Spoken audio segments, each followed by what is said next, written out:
परिवार बच्चे की प्रथम पाठशाला है। माँ बच्चे की प्रथम शिक्षक है। एक बच्चा पाठशाला में पढ़ने जाता था। वह कभी पेंसिल चुरा लाता था, कभी रबड़, कभी कॉपी, कभी किताब। माँ यह सब देखकर बहुत खुश होती थी और कहती थी, ठीक है बेटे, इसी प्रकार चुरा लाया कर, हमें खरीदनी नहीं पड़ेंगी। यानी माँ उसका हौसला बढ़ाती थी। कुछ दिन बाद वह गांव के खेतों में से कचरियाँ, सब्जी आदि चुराने लगा। तो माँ कहती थी, ठीक है बेटा, ऐसे ही चुरा लाया कर, घर की सब्जी का काम चल जाता है। यानी उसे रोकने के बजाय हर बार उसका हौसला बढ़ाती थी। कुछ दिन बाद वह छोटी मोटी चोरी करने लगा। तो माँ कहती थी, ठीक है बेटा, इसी प्रकार चोरी कर लाया कर, घर का खर्चा चल जाता है। अब तो उसका हौसला बढ़ता ही चला गया। वह बड़ी बड़ी चोरी करने लगा। एक दिन वह पुलिस द्वारा पकड़ा गया। पुलिस ने उसका चालान कर दिया। अदालत में पेश हुआ। जज साहब ने उसे फांसी की सज़ा सुनाई। जिस दिन उसे फांसी लगनी थी तो जज साहब ने उसकी आखिरी इच्छा पूछी। उसने कहा, जज साहब, मैं अपनी माँ से मिलना चाहता हूँ। जज साहब ने उसकी माँ को बुलाया। माँ आई और माँ बेटे दोनों एक दूसरे को गले लगाकर खूब रोए। उसके बाद बेटे ने कहा, माँ, फांसी मुझे तेरी वजह से लग रही है। माँ ने कहा, क्यों बेटे?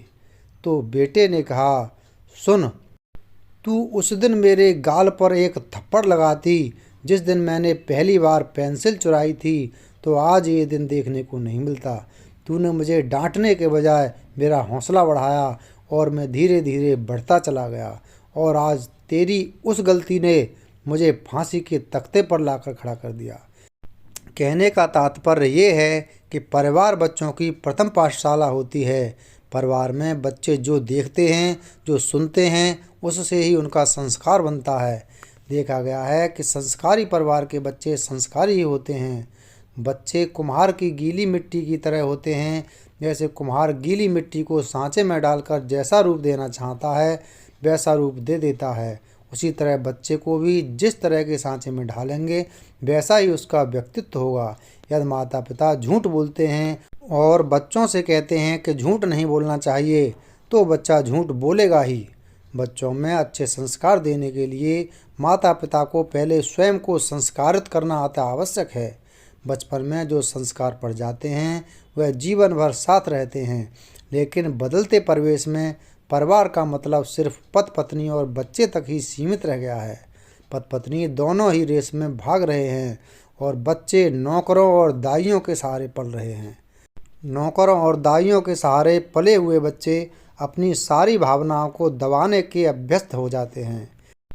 नतीजा, बच्चे मानसिक विकृतियों के शिकार होते पाए जा रहे हैं।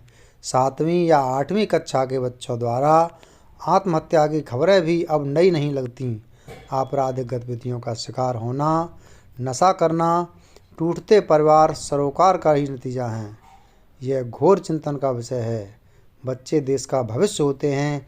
भविष्य में इन्हीं बच्चों पर देश का भार होगा। यह माता पिता का कर्तव्य है कि चाहे जैसा भी माहौल हो, वह अपने बच्चों के साथ समय बिताएं, घर के बुजुर्गों का सम्मान करें, बच्चे से हर विषय पर खुलकर बात करें, चर्चा करें। ऐसा करने से बच्चे अपने माता पिता से खुलते हैं, अपनी बातें कहते हैं, अपनी परेशानी बताते हैं।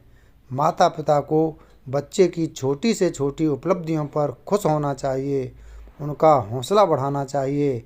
ऐसा करने से बच्चों का आत्मविश्वास बढ़ता है और वे भविष्य में और बेहतर करने के लिए प्रेरित होते हैं।